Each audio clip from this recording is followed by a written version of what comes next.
Restez connectés à l'actu en Aunis avec Super U, commerçant autrement à Maran. Lorenzo, merci d'accepter cette interview à quelques heures du dernier entraînement de la saison. Dernier entraînement un peu spécifique pour toi parce que voilà, tu raccroches entre guillemets ta casquette d'entraîneur, du moins pour le SAR Ouais. à l'issue de cet entraînement et de cette saison. Tout à fait, oui, tout à fait. C'est mon dernier entraînement avec les joueurs du SAR. Ça fait 2 ans, enfin 1 an et demi, parce qu'on va considérer que le Covid nous a quand même pas mal bouffé de temps. Deux très bonnes saisons. J'ai vraiment pensé humainement parlant, l'aventure humaine était vraiment intéressante.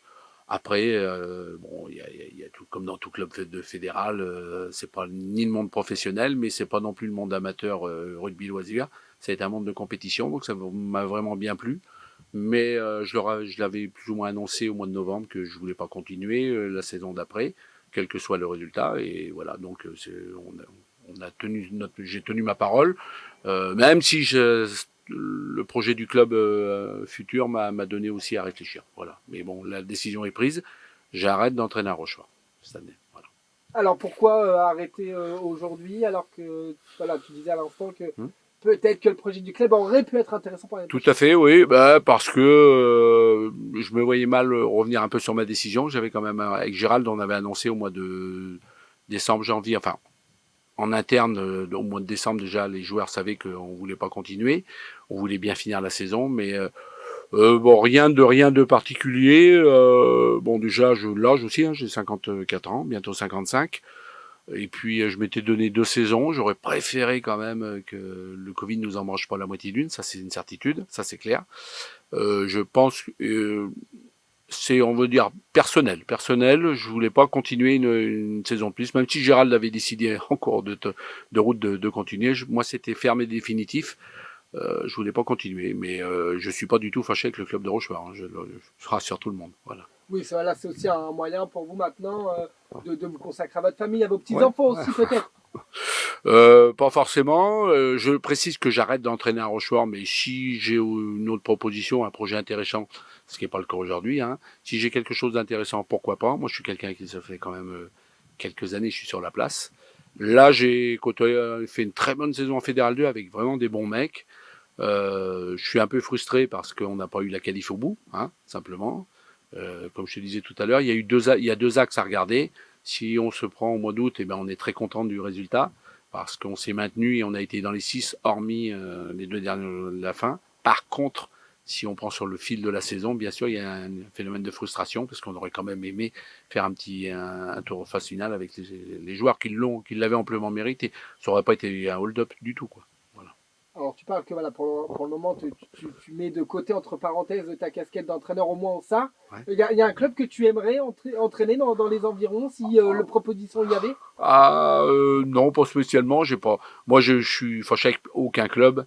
Je suis Rochelet. J'ai joué au Stade Rochelet. J'ai entraîné Royan, Royan-Saujon, La Tremblade. Là, j'ai entraîné Rochefort. Tout ça, je suis fâché avec personne. J'ai mon caractère, mais j'ai du caractère, mais j'ai pas mauvais caractère. Après, moi, il faut que le projet sportif m'intéresse et surtout le côté humain. J'ai toujours fonctionné à l'affect. J'ai pas de plan de carrière. Je fais pas mon job entre guillemets d'entraîneur, c'est pas un complément salarial pour moi, c'est vraiment, j'ai pas besoin de ça pour vivre. Ça a toujours été mon leitmotiv. Après, si l'aventure humaine qui se profile, après on peut se tromper, hein, mais si l'aventure humaine qui se profile m'intéresse, je me jette dedans et je suis un passionné. Je rate jamais un entraînement, je suis toujours là, je prends jamais de vacances et tout, donc pourquoi pas. Aujourd'hui, c'est pas d'actualité, mais pourquoi pas quoi, pourquoi pas. Voilà. Là, à Rochefort, il va y avoir un peu un remaniement, donc Oui. forcément une nouvelle paire d'entraîneurs, vu que vous Tout à allez fait. partir avec Gérald, et Ouais. aussi nouveau directeur sportif Ouais, tout à prochainement. fait. Ouais, oui, tout à fait. Bon, c'est Benjamin Bagat. Bon, là, c'est pas un secret de polichinelle. On le savait depuis un petit bout de temps. Benjamin Bagat que je connais, hein, c'est un Bordelais que je connais, qui a joué dans le même club que moi, au Zbuc, avant qu'il y ait la fusion. Donc, c'est un garçon qui a plein de compétences, beaucoup d'expérience. Je pense qu'il a une vision, plus professionnelle du rugby. Le club veut prendre ce virage-là, et il a raison, sincèrement, parce à ne pas vouloir progresser, ben on régresse. Ça, c'est une certitude. Et je pense qu'il y a les hommes pour ça. Après, c'est le matériel humain qu'il va falloir. Maintenant, ça, entre guillemets, on sait que ça coûte cher et c'est beaucoup d'investissement de tout le monde. Mais je pense qu'avec une une personne comme Benjamin Bagat à la tête, il a de l'expérience, un gros carnet d'adresses, il connaît du monde. Donc pourquoi pas, et de toute façon, fallait faire ça. De toute façon. Donc je pense que c'est la personne qui conviendrait le mieux pour le SAR, quoi. Là, la prochaine paire d'entraîneurs, vous avez déjà il y a déjà des noms qui circulent ou pas du tout? Je crois qu'il va s'appuyer sur les trois quarts. En termes des trois quarts, c'est sur Igor Liénard, celui qui était le frère du président, celui qui s'occupait un peu de la réserve et tout ça. Parce que Benjamin Bagat est quand même plus spécialisé aussi au niveau des trois quarts. Il peut être manager mais entraîneur, il n'y a pas de souci. Pour devant, non, on a entendu du bruit, mais pour l'instant, il y a, je pense, rien d'officiel. Enfin, je suis pas non plus dans les secrets des petits papiers. Hein. J'ai dit que j'arrêtais, donc j'ai pas à savoir. Mais sincèrement, je pense qu'ils vont trouver une personne adéquate pour entraîner devant. Et je pense qu'avec en conservant une majorité des joueurs qui étaient en place cette année là, je pense que déjà la base est très bonne parce que vraiment il y a des joueurs de qualité. Il y a vraiment des très bons joueurs de rugby. Et comme moi je dis, il y a la différence entre des joueurs et quand je dis qu'il y a un joueur de rugby, c'est-à-dire que ça comprend beaucoup de choses. Et le Rochefort a la chance d'en avoir pas mal dans ses rangs. Donc je pense que le premier recrutement, c'est de ne pas perdre les joueurs. Donc si le Rochefort garde sa base de joueurs, la base sera très bonne pour redémarrer en Fédéral 2 et plus, j'espère, après par la suite, hein, pour eux. Vraiment, en toute sincérité, hein, c'est pas de la démagogie, c'est sincère. Là, avec votre œil maintenant un peu externe et extérieur au SAR, pour la saison prochaine, avec la base solide que vous venez de dévoiler ou d'annoncer, l'objectif, c'est clairement laquelle il flash la saison prochaine? Ouais, tout à fait. Déjà, on l'a raté de peu avec pas grand-chose, avec 3 bouts de ficelle, comme on dit, avec un matériel humain pas assez conséquent. Je pense que la base de la solidité de ce club, justement, c'est de refaire venir des joueurs. Et je pense oui, je vois pas l'intérêt d'afficher des ambitions si la qualification sont au bout.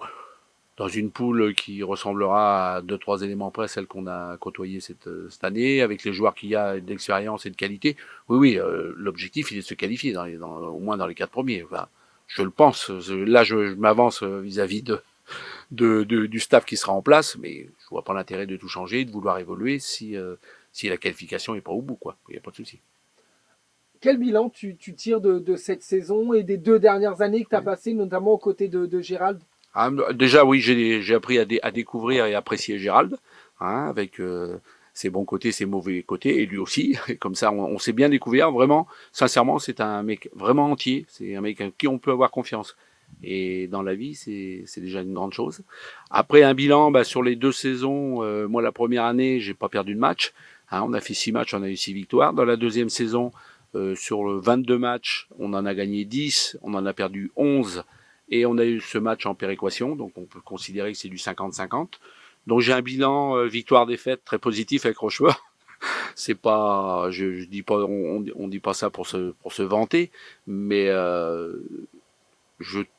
le bilan sportif il est bon puisque première année Fédéral 3, accession en Fédéral 2, on l'accepte.